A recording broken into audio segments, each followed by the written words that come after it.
Hello friends, welcome to यज्ञ investment academy. Good morning. आज की ताज़ा खबर में आपका स्वागत है। हमेशा की तरह पहले ग्लोबल न्यूज़, फिर कुछ इंडिया स्पेसिफिक और कुछ स्टॉक स्पेसिफिक न्यूज़ के बारे में बात करेंगे। वीडियो को हमेशा की तरह लास्ट तक ज़रूर देखिएगा। आज भी एक छोटा सा नॉलेज सेक्शन है जिसके बारे में बात करने वाले हैं। अभी भी फर्स्ट फाइनेंशियल प्लान, ये coupon code on our premium plan 90% discount, सिर्फ 100 रुपीज़, एक्चुअली 99 रुपीज़ में आप अपना फर्स्ट फाइनेंशियल प्लान बना सकते हैं on our website. It's a robo based, algo based या प्रोग्राम बेस्ड कह सकते हैं। एक फाइनेंशियल प्लान है which will help you in a good guidance, एक तरह से कर सकते हैं आप। तो ज़रूर एक बार investindia.in वेबसाइट पे चेक कीजिए and you can plan a financial plan for your self in very very low cost. तो अब स्टार्ट करते हैं आज का डिस्कशन। सबसे पहले ग्लोबल न्यूज़, मतलब इंडिया को यूएस स्पेसिफिक थोड़ी न्यूज़ के बारे में बात करेंगे। तो ट्रंप का सोशल मीडिया पोस्ट आया कि ही सेड कि वियतनाम के साथ उनका ट्रेड डील जो है वो फाइनल हो गया है।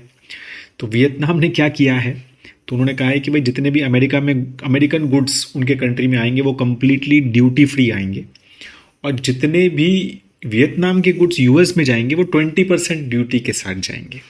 ठीक है, तो ये ट्रेड डील साइन की है। आई थिंक शॉर्टली वियतनाम ने पहले भी, आई थिंक जब इनिशियली भी 2 अप्रैल के बाद भी Vietnam at that time also offered to United States कि हम तो सब सारे अपनी ड्यूटी आपके प्रोडक्ट्स पे कम्प्लीटली ख़त्म कर सकते हैं, because I think much smaller economy, very export oriented, they have high dependence I think. So वो सारा फोकस जो है उनका उस थॉट से उन्होंने वो किया है। वहाँ तक जापान के साथ जो यूएस की डील है उसमें थोड़ा डिले हो रहा है, and I think Trump tweeted about it and said that as well कि वहाँ पे मतलब they are not very willing to do trade deal with US, ऐसा लग रहा है। और स्पेशली क्योंकि जो उनका मेन फोकस है कि 25% ड्यूटी लगेगी on the automobile which is manufactured outside US. तो ये यूएस का एक थोड़ा सा व्यू है। तो उसके ऊपर जापान ऑफ कोर्स एक बहुत बड़ा एक्सपोर्टर है to United States of automobile, उसके ऊपर they are not very happy. तो वहाँ पर थोड़ा सा डिले चल रहा है। But again we have been seeing India references as well. तो some form of, it seems, trade deal is expected right before 9 July with maybe मतलब इंडिया के साथ एक्सपेक्टेड है, right, with our foreign minister also there now.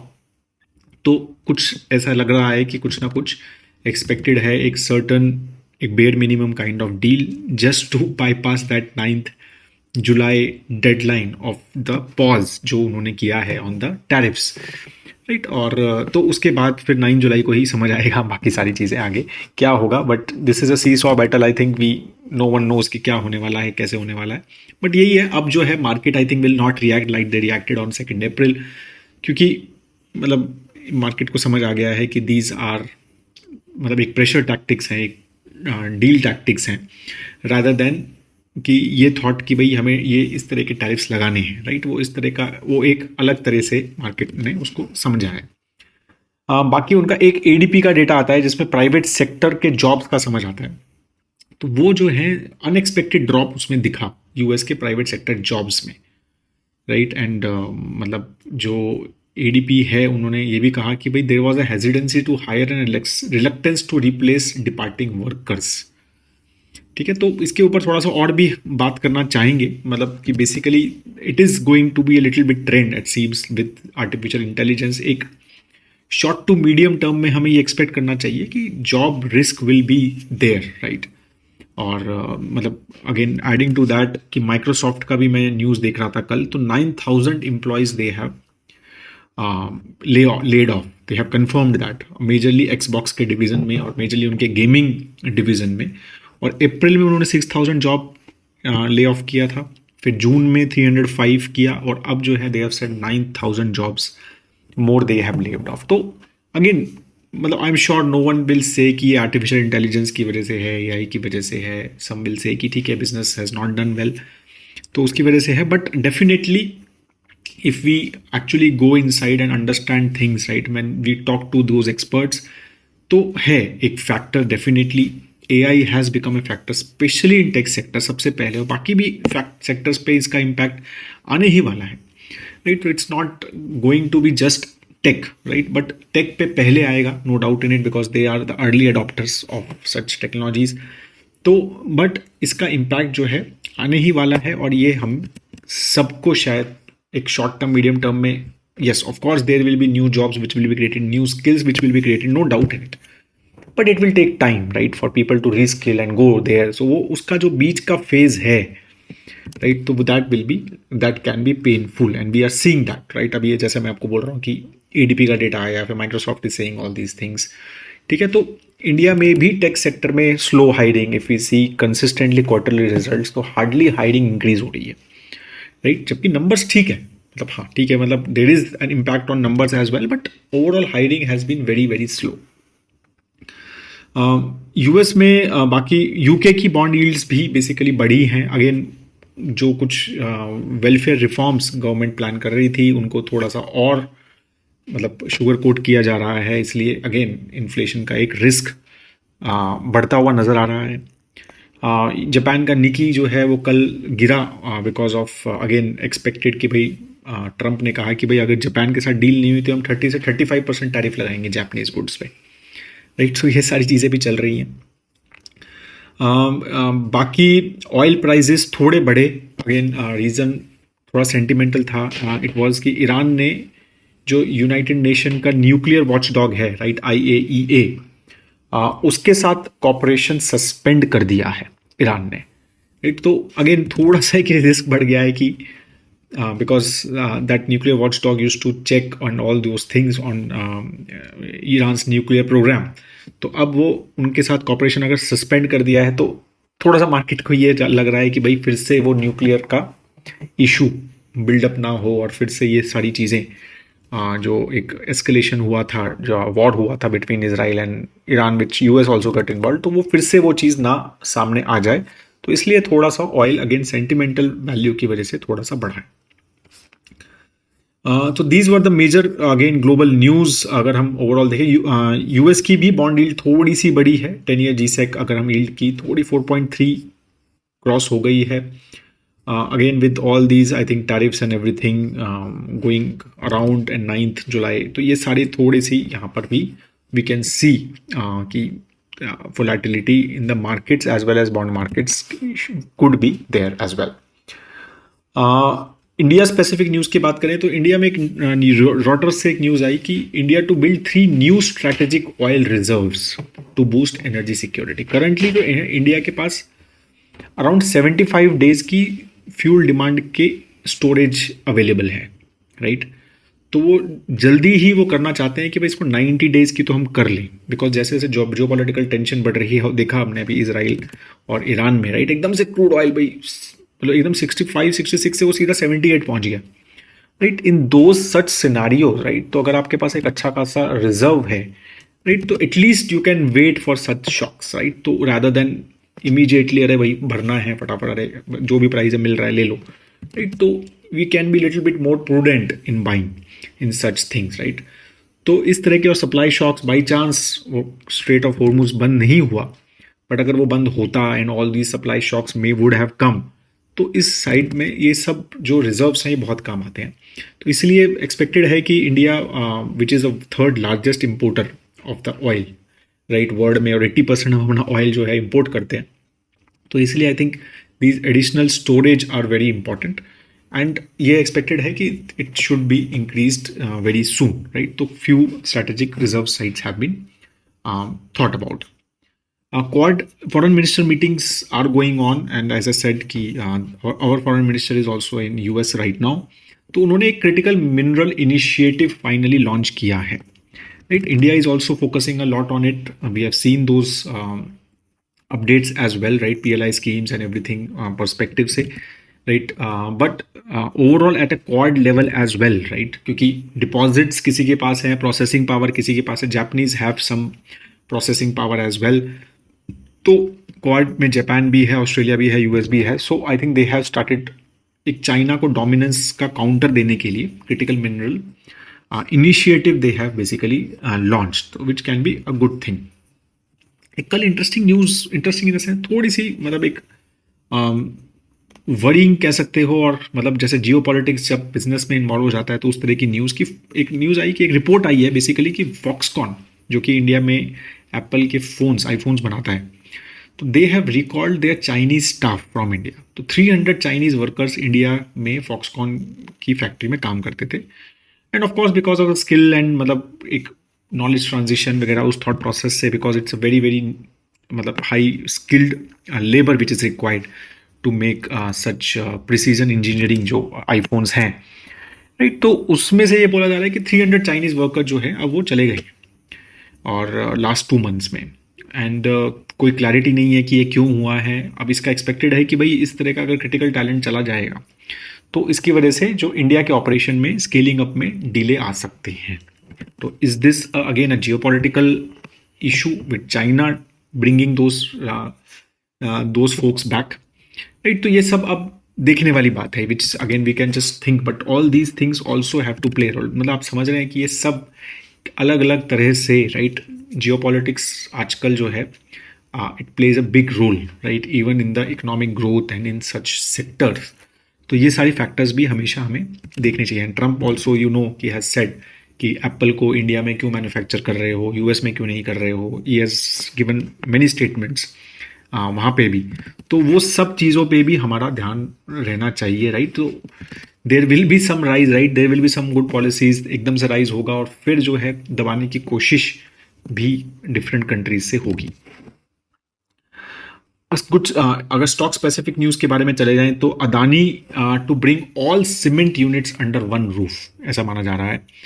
तो अभी तो दो उन्होंने एक्विजिशन किए हैं, एक पन्ना सीमेंट का और संघी इंडस्ट्रीज़ का। तो पहले तो वो अंबुजा के साथ उसको they will basically merge, right, and एक ब्रांड अवेयरनेस सेटअप करेंगे और फुल कंसोलिडेशन करेंगे। एंड इट इज़ एक्सपेक्टेड कि बाद में अंबुजा और एसीसी भी पोटेंशियल मर्जर करें और Adani cement as a brand को more and more they want to promote. Group जो है वो फोकस कर रहा है Adani cement as a brand पे, राइट, अलॉन्ग विद ऑब्वियसली बाकी ब्रांड्स भी चलेंगे, but Adani cement as a overall UltraTech जैसे ब्रांड है मेजरली, इस तरह का अदानी सीमेंट जो है वो करना चाह रहे हैं, जिसमें अगर ओवरऑल उनकी 140 मिलियन टन्स की कैपेसिटी जो है वो इस एंटिटी के अंडर आ जाएगी। तो ये एक्सपेक्टेड ही था। मतलब मैं एक 6-8 महीने से, अगर हम within almost like 2-3 quarter से if we see, so in their presentation, in their quarterly presentation जो आती हैं उसमें वो अदानी सीमेंट का नाम यूज़ करते हैं रादर देन अंबुजा या एसीसी, राइट। तो consistently Adani cement word use हो रहा है। तो I think this was expected कि they want to consolidate everything at one level. SDP financial services का डेब्यू हुआ, 13% स्टॉक बढ़ा आफ्टर डेब्यू। तो गुड डेब्यू, एक्सपेक्टेड भी था based on the demand and everything, called big brand HDFC Bank as well. तो now the company is going to be almost 70,000 crore company, ठीक है, एक मिड कैप कंपनी रहेगी India में। और अगर हम ओवरऑल बात करें तो 8th बिगेस्ट NBFC रहेगी, राइट। तो 8th कैसे है, तो नंबर 1 कौन सा है, बजाज फाइनेंस ऑफ कोर्स सबसे बड़ा है, 5.7 लाख करोड़ का मार्केट कैप है उसका। फिर सेकंड जियो फाइनेंशियल है, 2 लाख करोड़ का मार्केट कैप है। थर्ड चोला है, 1.3 लाख करोड़ का मार्केट कैप है। And then Shriram Finance, Muthoot Finance, SBI Cards and Aditya Birla Capital are the other 4 companies which are ahead of SDB. Now SDB will be 8th biggest NBFC in India with almost 70,000 crore market cap. Bharat Forge जो ये काफ़ी focus कर रहे हैं apart from their auto ancillary business, तो they have acquired a company called AAM India Manufacturing for 746 crore rupees, 100% stake acquisition है। Basically Excel manufacturer है light और मीडियम हैवी कमर्शियल व्हीकल्स के लिए इंडिया में, right, manufacturing plant in Pune and Chennai. Voltas को एक show cause notice मिला है, demand order of 265 crore for short payment of GST from FY19 से FY21। तो GST के इस तरह के नोटिस मिलते रहते हैं, but mostly they get settled, जितना मैंने थोड़ा एक्सपीरियंस किया है। तो hopefully it should not be a big news, but still. DMart का Q1 का अपडेट आया, तो रेवेन्यू एस्टिमेशन है 16% से ग्रोथ। और finally stores, total stores, number of stores as on 30th June they are saying are 424 stores now across India. Nykaa का में एक ब्लॉक डील एक्सपेक्टेड है, जो हैरी बंगा फैमिली है, बंगा फैमिली, राइट। तो they are planning to sell 2% stake worth $150 million, right. और अब currently उनका ऑलमोस्ट 4% स्टेक है कंपनी में, और तो वो ऑलमोस्ट हाफ स्टेक जो है they are planning to sell. They are a very early investor, 2014 में I think they invested around कुछ 20 मिलियन उस टाइम को टोटल कंपनी का वैल्यूएशन था, right. So now they are getting a good amount over it. Last news है Tata power पे। Again a news is coming on Tata power कि there is company is hit with $498 million arbitration award in क्लेरोस dispute. अब ये बिल्कुल new news है तो मेरे को बहुत ज़्यादा डिटेल नहीं पता है। Tribunal partially favours Claros, right, और उसमें ये बोला है कि कंपनी जो है Tata power is reviewing legal options to challenge the ruling, ठीक है। तो ओवरऑल ऑलमोस्ट 4,000 करोड़ रुपए का डैमेज जो है अवार्ड किया है, and they have upheld the Kleros claim over it, और फिर सिंपल इंटरेस्ट भी दिया है उसके ऊपर कुछ 70 करोड़ रुपए।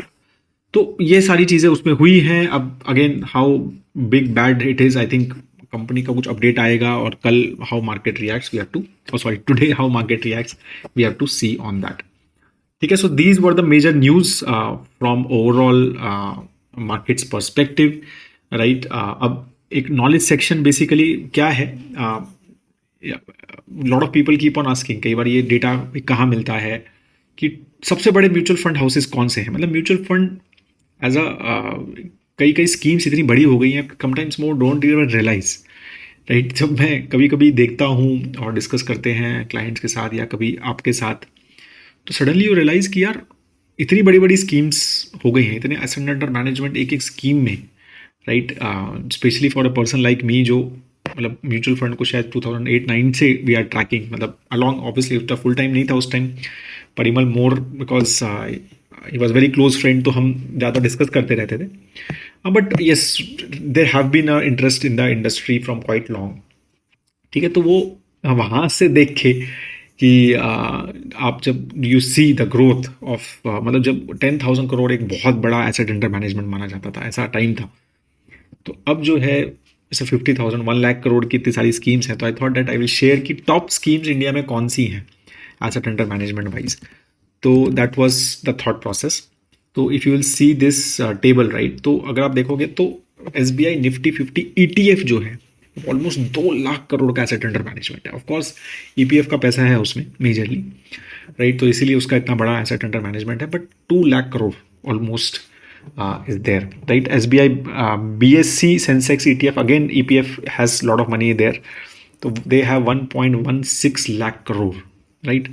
थर्ड सबसे बड़ी अगर हम एक्टिव फंड की बात करें तो पराग पारिक फ्लेक्सी कैप अब सबसे बड़ी स्कीम बन गई है, 1 लाख करोड़ रुपए, 1.03 लाख करोड़, मतलब अब 4,000 करोड़ 38,767 तो छोटा लग रहा है, राइट। तो 1 लाख करोड़ रुपए की स्कीम जो है वो हो गई है flexi cap, Parag Parikh flexi cap. Again mostly one fund house है ये, राइट। बाकी तो इनके funds are very small, I think एक ELSS फंड है, I think they have some arbitrage fund, they have conservative hybrid dynamic asset allocation, तो they have much smaller fund, but equity में, pure equity में एक इनके पास ELSS है और एक फ्लेक्सी कैप फंड। अब ELSS का तो बहुत ज़्यादा मेरे ख्याल से रेलेवेंस रहा नहीं है with now new tax regime, so कह सकते हैं आपकी एक फंड हाउस है। HDFC बैलेंस एडवांटेज, राइट, एक बैलेंस एडवांटेज स्कीम है, पहले हाइब्रिड एक मतलब एक एग्रेसिव हाइब्रिड की तरह ही चलता है मेजरली स्कीम, अगर हम बात करें तो 1 लाख करोड़ का asset under management, right, very very big hybrid fund, one of biggest hybrid fund in India. फिर HDFC मिड कैप, अब HDFC के 3 फंड्स एक साथ हैं, 79,000 करोड़ का मिड कैप फंड, तो लो, और परफॉर्मेंस भी ठीक ठाक अच्छा है। तो अगेन बहुत सारे लोग ये बोलते हैं ना एसेट अंडर मैनेजमेंट से परफॉर्मेंस, राइट, तो you will see all these performances. एक पराग पारिक का देखिए, HDFC balance advantage mid cap, HDFC flexi cap 75,000, all these are very good performing funds. SBI equity hybrid, तो अब HDFC बैलेंस के बाद equity है 75,000। फिर ICICI लार्ज कैप फंड भी, जबकि इंडेक्स वगैरह के साथ अच्छा कॉम्पिटिशन है, वो भी ऑलमोस्ट 70,000 करोड़ का AUM बन गया है। कोटक आर्बिट्राज कैटेगरी बहुत अच्छी चली है, सबसे स्पेशली क्या कहते हैं डेट फंड से इंडेक्सेशन बेनिफिट हटा दिया है, तो आर्बिट्राज फंड में अच्छा खासा पैसा फ्लो हो रहा है, तो 67,000 crore rupees. SBI liquid fund अब 65,000 करोड़ रुपीज़। तो ये टॉप 10 फंड्स हैं, you can see more, and मतलब कैटेगरी वाइज आप यहाँ पर देख सकते हैं, मतलब हमारे फंडोमीटर में सब डेटा आराम से अवेलेबल है, और फ्री ही अवेलेबल है, तो क्या मतलब कुछ इसमें पेड नहीं है। तो you can check on our screener, एक फंड स्क्रीनर है म्यूचुअल फंड फंडोमीटर में.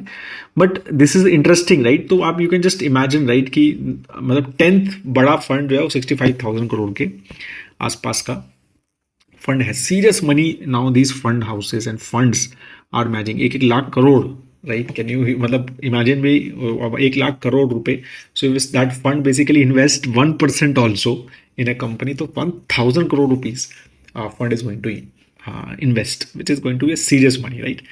So just for that कि scale हमारा MFs का बहुत बढ़ गया है and it is still growing very very fast. We are seeing even AMC stocks are doing well. ऐसा माना जा रहा है कि ICICI की AMC का भी IPO बहुत जल्दी आने वाला है. So again this is an interesting industry right to look at from investing perspective also. But of course मतलब बहुत सारी चीज़ें देखने के लिए है.